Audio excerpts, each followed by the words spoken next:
நம்ம இப்போது நிறைய மக்கள் உணர்றீங்களா என்னன்னு எனக்கு புரியல. நான் அன்றாடம் உணர்ந்துட்டுருக்கிறேன். விலைவாசி ரொம்ப அதிகமாக ஏறுதுன்றதை புரியுறீங்களா புரியலையான்றது எனக்கு புரியலைங்க.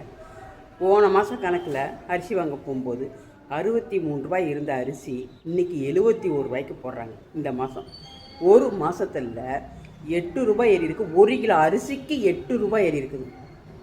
எந்த பொருள் எடுத்தாலும் தயிரெல்லாம் 40 ரூபாய்க்கு இருந்துச்சு. 1/2 லிட்டர் தயிர் இப்போ 44 ரூபா.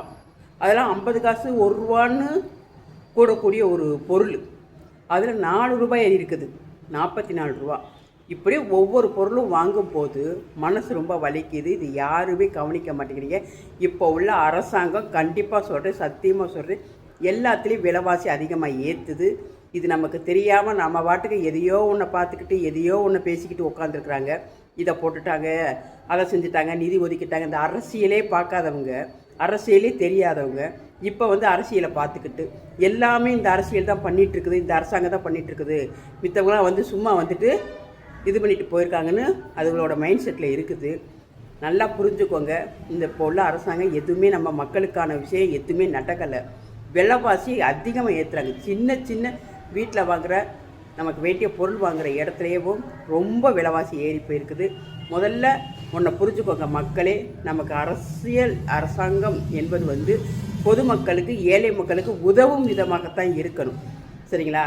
ரேஷன் கடையில் இந்த காய்கறி விலைவாசி இதுகளெல்லாம் சரியாக முறையாக கொண்டு ஏழை மக்களுக்கு எப்படி அரிசி பருப்பு கொடுக்கணும், எப்படி வீட்டுக்கு வேண்டிய பொருள் கொடுக்கணும், காய்கறிகளை எப்படி சரியான விலைக்கு கொண்டாந்து கொடுக்கணும் அப்படிங்கிறத முதல்ல அரசாங்கம் என்றைக்கு நிர்ணயம் பண்ணுதோ அன்னைக்கு தான் அதுதான் சரியான அரசியலாக இருக்கும். சின்ன மாற்றம் தான் இதெல்லாம், ஒரு சின்ன மாற்றம் தான், ஒரு பெரிய கஷ்டமே கிடையாது. ஆனால் இதை யாரும் பார்க்குறதில்ல. அது இப்போ வந்திருக்க தாவிக கட்சி கண்டிப்பாக சொல்கிறேன், ஏழைகளுக்கான கட்சியே அல்ல. சும்மா எல்லோரும் பச்சை குத்துறீங்க, இது சூப்பராக பண்ணுது, இது சூப்பராக பண்ணுது, சூப்பராக பண்ணுது. நல்லா புரிஞ்சுக்கோங்க. பொம்பளையாக இருந்தாலும் சரி, ஆம்பளையாக இருந்தாலும் நான் சொல்கிறேன், விலைவாசிகளை போய் நல்லா உற்று நோக்கி பாருங்கள். எந்த பொருள் எடுத்தாலும் விலை போடுது. சும்மா டெய்லி பார்த்துட்டு மனசாக வலிக்குது. 100 ரூபா கொண்டு போனோம்னா 100 ரூபாயில் ஒரு 4 பொருள் கூட வாங்க முடியல. ரொம்ப இப்போது 15 ரூபா எங்கள் குடும்பத்தில் வருமானம் வருதுன்னா இப்போ எங்கள் பட்ஜெட்டுக்கு எக்ஸ்ட்ரா ஏகப்பட்ட காசு தேவைப்படுது. எல்லா விலைவாசியும் ஏறி போயிருக்குது.